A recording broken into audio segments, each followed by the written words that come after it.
ஹalleluya. இயேசுவுக்கே புகழ், இயேசுவுக்கே புகழ், இயேசுவுக்கே நன்றி, இயேசுவுக்கே நன்றி. மரியே வாழ்க, மரியே வாழ்க.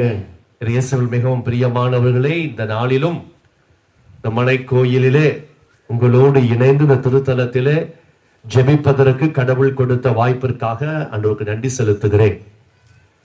எல்லாம் மகிழ்ச்சியா இருக்கீங்களா? உண்மையாவா? பொதுவா மகிழ்ச்சியா இருந்தால் ஆலயத்துக்கு வர மாட்டாங்களே, நீங்களா வந்திருக்கிறீங்களே, மகிழ்ச்சியா இருக்கிறீங்க. உண்மையாகவே நீங்கள்லாம் ஆசீர்வாதம் பெற்ற மக்கள். ஏன்னா பொதுவா என்ன செய்வாங்க, ஏதாவது கஷ்டம் இருந்தா மட்டும்தான் கோயிலுக்கு வருவாங்க. ஆனா நீங்க சொல்றீங்க நாங்க மகிழ்ச்சியா இருந்தாலும். அப்படியா? வெரி குட், சூப்பர், அற்புதமான மக்கள். நீங்க ஆசீர்வதிக்கப்பட்ட மக்கள். என்ன சூழ்நிலை இருந்தாலும் என்னவா இருக்கணும்? நம்ம மகிழ்ச்சியா இருக்கணும். Price the lord, praise the Lord. எப்பொழுதும் எப்படி எங்க சொல்லப்பட்டிருக்கு? பைபிள்ல தான சொல்லப்பட்டிருக்கு. என்ன சொல்லியிருக்கு? எப்பொழுதும் மகிழ்ச்சியா. கஷ்டம் வந்தாலும், துன்பம் வந்தாலும், வியாதி வந்தாலும், குடும்பத்துல பிரச்சனை வந்தாலும், கணவர் குடிச்சிட்டு வந்து அடிச்சாலும், என்ன சிரிக்கிறீங்க? மகிழ்ச்சியா இருப்போம். Price the lord, praise the Lord. அதுக்காக குடிச்சிட்டு வந்து அடிக்கும் போது நீங்க பாட்டுக்கு சந்தோஷம் பொங்குதே, சந்தோஷம் பொங்குதே பாடிடாதீங்க. என்ன உலகம்? திரும்ப அடி 2 எக்ஸ்ட்ரா விழுவோம். Praise the lord. இயேசுவில் பிரியமானவர்களே, ஆண்டவர் இயேசுவும் சரி, அன்னை மரியாவும் சரி, எப்பொழுதுமே மக்கள் மகிழ்ச்சியாக இருக்க வேண்டும் என்று விரும்புகிறவர்கள். ஹalleluya, ஹalleluya. இயேசு எப்படியோ அப்படித்தான் அன்னை மரியாள் அப்படின்னு சொல்லலாம்.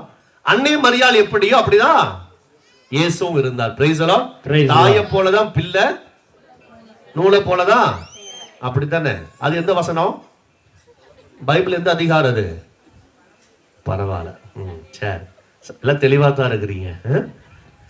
இயேசுவில் பிரியமானவர்களே, அன்னை மரியாகட்டும், ஆண்டவராக இயேசு கிறிஸ்துவாக இருக்கட்டும், தம்முடைய பிள்ளைகள் எப்பொழுதும் மகிழ்ச்சியோடு இருக்க வேண்டும், சந்தோஷமாய் இருக்க வேண்டும், ஆசீர்வாதமாய் இருக்க வேண்டும் என்று விரும்புகிறவர்களாக இருக்கிறாங்க.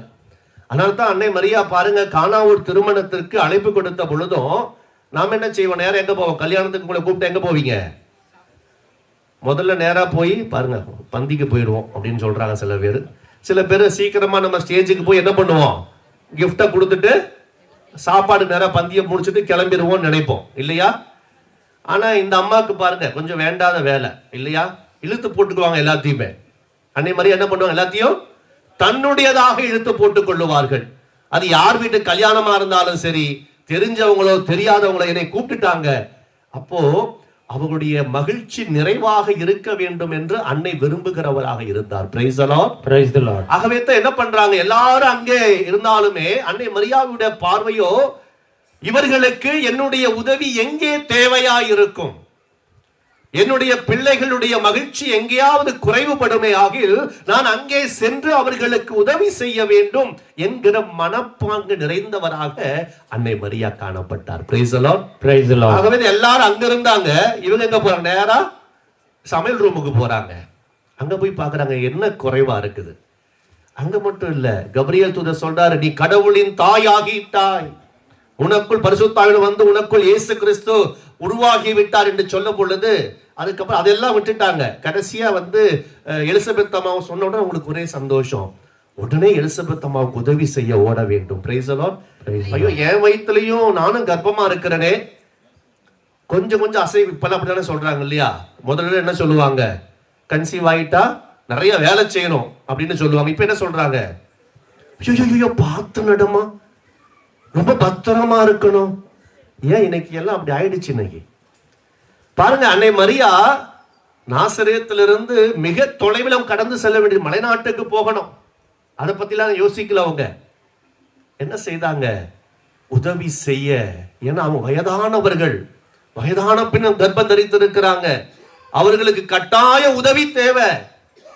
ஆகவே தன்னை குறித்து யோசிக்கவில்லை, மற்றவர்களுக்காக ஓடுகிற ஒரு அன்னையாக தாய் மரியா இருக்கிறார்கள். Price the lord, praise the lord, praise the lord. இயேசுவில் பிரியமானவர்களே, இந்த அன்னையை நம்முடைய தாயாக கொண்டிருக்கிறோம். அன்னையுடைய வாழ்க்கையில வந்ததெல்லாம் பெரிய பெரிய பிரச்சனை, சின்ன விஷயம் எல்லாம் இல்ல. வந்ததெல்லாம் பெரிய பெரிய பிரச்சனையாக இருந்தாலும் அவர்கள் எல்லா சூழ்நிலையிலும் ஆண்டவரை சந்திக்கிறவர்களாக, ஆண்டவருக்குள் தன்னை திடப்படுத்திக் கொள்ளுகிறவர்களாக அன்னை மரியா காணப்பட்டாங்க. திருத்தந்தை பிரான்சிஸ் அழகாக சொல்லுவார், அன்னை மரியாவை குறித்து பேசுகிற பொழுது, அன்னை மரியா அதிகமாய் பேசாதவர். அப்படிதானே? ஒரு சில வார்த்தைகள் தான் அவங்க பேசி இருக்கிறாங்க. என்ன முதல்ல கேள்வி கேட்டாங்க, இது எங்கனமாகும் நான் கணவனை. ஆமா, அதுக்கப்புறம் நிறைய வானதூதர் பேசுறாரு, அவர் அப்படிப்பட்டவராக்கும் இப்படிப்பட்டவராக்கும் எல்லாம் சொல்றாரு. கடைசியில இதெல்லாம் சொல்றதுக்கு முன்ன சொல்றாங்க ஒரே வார்த்தை, இதோ ஆண்டுடைய அடிமை ஒரு வார்த்தைப்படி ஆகட்டும். காணா ஒரு திருமணத்திலேயா இருக்கட்டும், இயேசுட்ட போய் குறைய சொல்றாங்க. இயேசு என்ன சொல்றாரு, என்னோட நேரம் இன்னும் வரவில்லை. பணியாளர்கிட்ட போய் என்ன சொல்றாங்க, அவர் சொல்றபடி அவர் அப்படிதான் சொல்லுவாரு, செய்ய மாட்டேன்னு தான் சொல்லுவார். ஆனா என்ன பண்ணுவாரு? ஆமா, அன்னை மரியா இயேசுவை நன்கு அறிந்திருந்தார். Praise the lord, praise the lord. அவர் அப்படிதான் சொல்லுவாரு. ஆனா நீங்க என்ன செய்யுங்க, அவர் சொல்றபடி எல்லாம் நீங்க செய்யுங்க, அது போதும். Price the lord, praise the lord. பாருங்க, செஞ்சாங்க, அற்புதத்தை கண்டார்கள். ஆமென். ஆகவே அன்னை மரியா அதிகம் பேசாதவர்கள். ஒரு சில வார்த்தைகள் தான் விவிலியத்துல நம்ம பார்க்கிறோம் பேசுறாங்க. அதுக்கப்புறம் நன்றாக கவனிக்க கூடியவர்கள். ஆமென், நன்றாக கவனிக்க கூடியவர்கள். நீங்க ஆமீன் அதிகமா சொல்ல மாட்டீங்க. அன்னை மரியாவுடைய பிள்ளைகள் என்ன சொல்லணும்? அப்படியா? அன்னை மரியா என்ன சொன்னாங்க? அது நீங்க அன்னை மரியாவை பார்த்து சொல்றது மரியே வாழ்க. அன்னை மரியா என்ன சொன்னாங்க? ஆமேன் தான் சொன்னாங்க. Price the Lord. அப்படியே அப்ப நீங்க என்ன சொல்லணும்? அதிகமா ஆமேன் சொல்லு. என்ன சொல்லணும்? ஆமா, எது வந்தாலும் என்ன சொல்லணும்? ஆமேன். Praise the lord, praise the lord. பாருங்க, அந்த அன்னை மரியா அதிகமாக சிந்திக்க கூடியவங்களா, லிசன் பண்ணக்கூடியவங்களா இருந்தாங்க. இன்னொன்று, இருதயத்தில், இன்னைக்கு நம்ம நற்செய்தி வாசிக்க கேட்டோம், இருதயத்தில் வைத்து சிந்தித்து தியானித்து கொண்டிருக்கிற ஒரு அன்னையாக இருந்தார்கள். Price the Lord.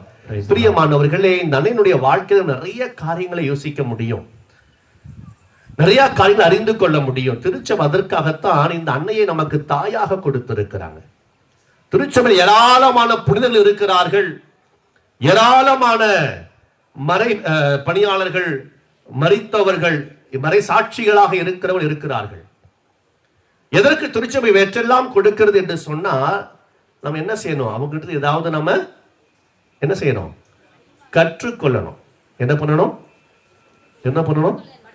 பெற்றுக்கொள்வது மட்டுமல்ல.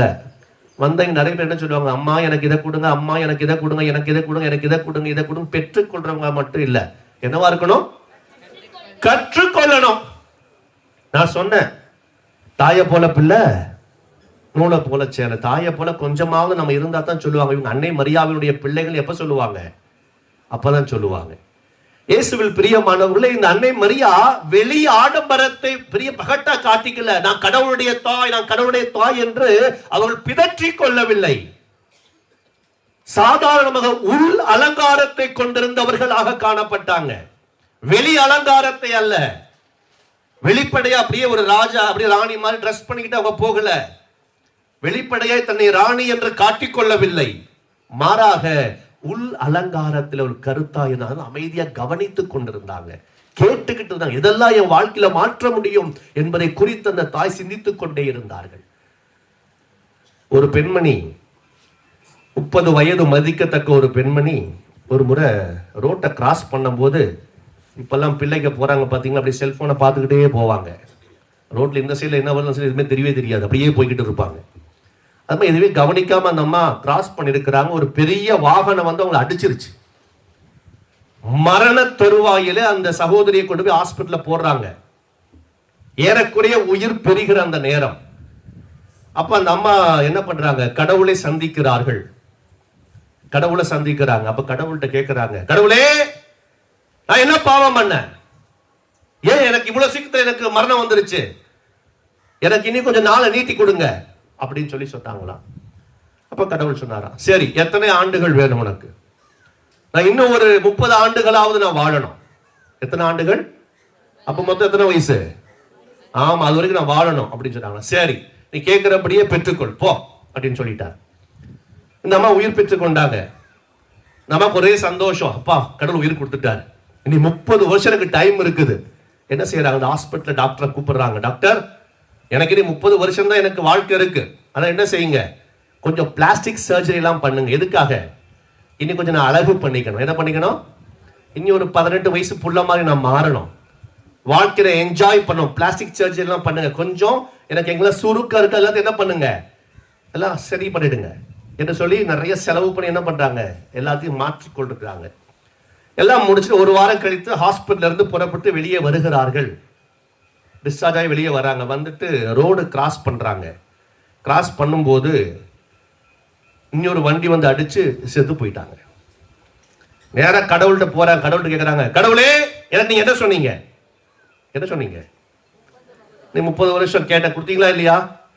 கேட்டீங்களா? கொடுத்தீங்களா இல்லையா? கொடுத்தீங்க. ஆனா இப்போ என்னாச்சு? உடனடியாக நான் செத்து போயிட்டேன். ஏன் அப்படின்னு கோபத்தோட கேள்வி. கடவுள் சொன்னாரு, அடடா கிராஸ் பண்ணி வந்தது நீதானா? முகமெல்லாம் மாத்திட்டியா? எனக்கு அடையாளம் தெரியாம போயிடுச்சு. முகமெல்லாம் மாத்திட்டா அடையாளம் தெரியாம போயிடுச்சு, அதனால இப்படி நடந்து போச்சுன்னு சொன்னாராம். இது ஒரு கேலிக்காக சொல்லப்பட்டாலும் இன்னைக்கு பல சமயங்களில் நாம் நம்முடைய அடையாளங்களை நாம் என்ன செய்யறோம்? மறைத்துக் கொள்ளுகிறோம். நம்முடைய அடையாளங்களை மாற்றிக் கொள்ளுகிறோம். சூழ்நிலைகளுக்கு தக்கவாறு, சூழ்நிலைகளுக்கு ஏற்றவாறு, ஒவ்வொரு மனுஷனையும் திருப்திப்படுத்துமாறு, இந்த சமுதாயத்தை திருப்திப்படுத்துமாறு நாம் அநேகவற்றை மாற்றிக் கொள்ளுகிறோம். இங்க ஒரு பேச்சு, அங்க ஒரு பேச்சு, இங்க ஒரு செயல்பாடு, அங்கே ஒரு செயல்பாடு.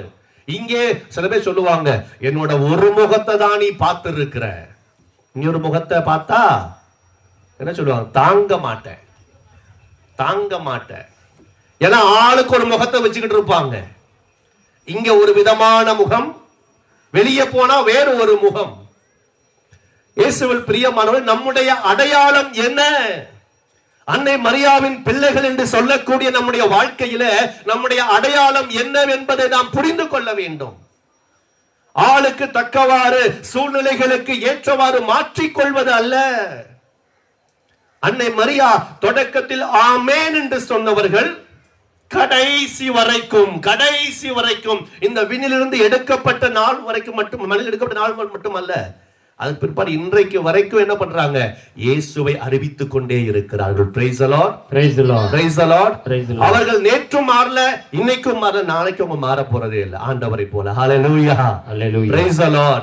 ஆகவே அன்னை மரியாவுடைய பிள்ளைகளாகிய நாம் நம்முடைய அடையாளத்தை நாம் அறிந்து கொள்ளுகிறவர்களாக இருக்க வேண்டும். அன்னை மரியாவுக்குள் காணப்பட்ட தாழ்ச்சி எனக்குள் காணப்பட வேண்டும். அன்னை மரியா இயேசுவை அறிந்திருந்தார். இன்னைக்கு வாசகத்துல நம்ம வாசிக்க கேட்டோம், ஆண்டுதோறும் இயேசுவின் பெற்றோர் பாஸ்கா விழாவை கொண்டாட எங்க போனாங்க? எருசலேமுக்கு போனார்கள். ஒவ்வொரு யூதனுக்கும் கடமை உண்டு. 3 விழாவிற்கு கட்டாயம் எருசலேமுக்கு போகணும். ஒன்று பாஸ்கா விழா அல்லது புளிப்பற்ற அப்ப விழா என்று சொல்லுவாங்க. இன்னொன்று பெந்தகோஸ்தே பெருவிழா. இன்னொன்று என்னது? கூடார பெருவிழா. இந்த 3 விழாவுக்கு கட்டாயமா போகணும். பாருங்க, அன்னை மரியாவும் யோசேப்பும் இயேசுவாகிய சிறுவனை அதிலே பழக்குவித்திருந்தார்கள். இயேசுடைய ஐடென்டிட்டிய, அந்த உணர்வை அவர் மறந்து விடாதபடிக்கு அந்த பிள்ளையை ஆண்டவருக்குள் வளர்த்தும்படி, ஆண்டவர் திட்டத்துக்கு ஏற்ப வளர்க்கும்படி தங்களை ஒப்புக் கொடுத்திருந்தார்கள். அன்னை மரியாவும் யோசேப்பும் சிறு வயதிலிருந்து கடவுளுடைய சித்தத்தை குறித்து ஆண்டவர் இயேசுவுக்கு போதித்து இருக்க கூடும். அது எங்க கூட்டிட்டு வந்தாங்க? முதலாவது எக்ஸிபிஷன் கூட்டிட்டு போகல, டூருக்கு கூட்டிட்டு போகல, லீவ் விட்டு அங்க போகணும் இங்க போகணும் அங்கெல்லாம் கூட்டிட்டு போகல. எங்க கூட்டிட்டு போனாங்க? ஆலயத்துக்கு கூட்டிட்டு போனாங்க. ஆலயத்துக்கு கூட்டிட்டு போனாங்க. தங்களுடைய பிள்ளைகளுக்கு ஆன்மீகத்தை முக்கியத்துவப்படுத்துகிற பெற்றோர்தான் அன்னை மரியாவின் பிள்ளைகளாக இருக்க முடியும். Praise the Lord. Praise the Lord. தன்னுடைய குடும்பத்திலே கடவுளுடைய சித்தத்திற்கு முதலிடம் கொடுக்கிறவர்கள் தான் அன்னை மரியாவின் பிள்ளைகளாக இருக்க முடியும். Praise the Lord. Praise the Lord. Praise the Lord. ஆகவே பிரியமானவர்கள், நாம் நினைச்சு பார்க்கணும், அன்னை மரியாவின் மகன் என்று சொல்லுகிற நான் என்னுடைய வாழ்க்கையிலே கடவுளுடைய திட்டத்திற்கு முதலிடம் கொடுத்து கொண்டு இருக்கிறேனா? கடவுளுடைய வார்த்தைக்கு முக்கியத்துவம் கொடுத்து கொண்டு இருக்கிறேனா? என்னுடைய பிள்ளைகளை கடவுளுடைய பாதையில் நடத்துவதற்கு, ஜெபிப்பதற்கு, ஆலயத்திற்கு செல்வதற்கு அட்லீஸ்ட் மாதத்துக்கு ஒரு முறையாவது ஒப்புரவு அருட்சாதனம் பெற்றுக்கொள்ள வேண்டும் என்கிற மனநிலையிலே நம்முடைய பிள்ளைகளை வளர்ப்பதிலே நாம் கருத்தாய் இருக்கிறோமா? நாம் செயல்படுத்திக் கொண்டிருக்கிறோமா? சும்மா மரியே வாழ்க அப்படின்னு சொல்லிட்டா மட்டும் பத்தாது. நாம் என்ன பண்ணும்? மரியை போல வாழணும் வாழணும். எப்படி கைகளை தூக்கி மரியே வாழ்கன்னு சொல்றீங்களா? அப்படி கொஞ்சம் நினைச்சு பார்க்கணும். இந்த அன்னையை போல நான் வாழ்ந்து கொண்டிருக்கிறேனா? என் குடும்பத்துல கடவுளுடைய திட்டத்தை புரியாட்டியும் ஆமேன்னு சொன்ன அன்னை மரியாவை போல என் வாழ்க்கை இருக்குதா? அன்னை மரியாவுக்கு அப்போ மங்கள வார்த்தை சொல்லும் பொழுது 13 அல்லது 14 வயசா இருக்கும்னு சொல்றாங்க. எத்தனை வயசு இருக்கும்? அந்த வயசுல வானதூதர் சொல்றாரு, பெரிய பெரிய காரியங்களை சொல்றாரு, கடவுளுடைய மீட்பின் திட்டத்தை பத்தி பேசுறார். ஒண்ணுமே புரியல. ஆனாலும் கடவுள் எனக்கு நல்லதையே செய்வார். ஹல்லேலூயா, ஹல்லேலூயா, பிரைஸ் தி லார்ட். அவங்களுக்கு நம்பிக்கை இருந்துச்சு. என்னுடைய பாடு கஷ்டம் எல்லாம் வரப்போறது எல்லாம் உண்மைதான். ஆனா இந்த பாடுகளும் கஷ்டங்களும் கடவுளுடைய மகிமைக்காக நான் பயன்படுத்த போகிறேன். ஆமென், ஆமென். இன்னைக்கு உங்க வாழ்க்கையில வரக்கூடிய துன்பம், துயரம், பிரச்சனைகள், பாடுகள், கண்ணீர், வேதனை, ஒடுக்கப்படுகிற சூழ்நிலைகள், இவைகள் எல்லாமே நீங்க ஒரே ஒரு காட்டு புரிஞ்சுக்கோங்க, நான் இவை எல்லாவற்றையும் கடவுளின் மாட்சிக்காக ஒப்புக் கொடுக்கிறேன். அன்னை மரியாவை போல. ஆமென், ஆமென். Praise the lord, praise the lord. அப்படி செய்கிற பொழுது அன்னை மரியா உண்மையாகவே இன்றும் வாழ்கிறவராக, இன்றும் நற்செய்தி அறிவிக்கிறவராக இருக்கிறது ஒரு அர்த்தம் உள்ளதாக மாறும். பிரியமானவர்களே, ஆகவே இந்த மலை கோயிலில குடி வந்திருக்கிற நம்முடைய வாழ்க்கையில நம்ம சற்று யோசித்து பார்ப்போம். அன்னை மரியாவை போல நம்முடைய குடும்பத்தை, நம்முடைய பிள்ளைகளை கடவுளின் திருவுளத்துக்கு ஏற்ப ஒப்பு கொடுத்து வாழ்கிறவர்களாக, முதன்மை இடம் கொடுக்கிறவர்களாக மாற்றுவதற்கு முயற்சி எடுப்போம். அன்னை மரியாதை வழியாக ஆண்டவர் தம்முடைய நிறைவான ஆசீர்வாதத்தை நம் ஒவ்வொருவரும் மீதும் பொழிந்து, இன்று நீங்க என்னென்ன விண்ணப்பத்தோடு வந்திருக்கிறீங்களோ எல்லாவற்றையும் நிறைவாய் பெற்றுக்கொண்டு செல்ல ஆண்டவர் உங்களுக்கு அருள் புரிவாராக. ஆமென்.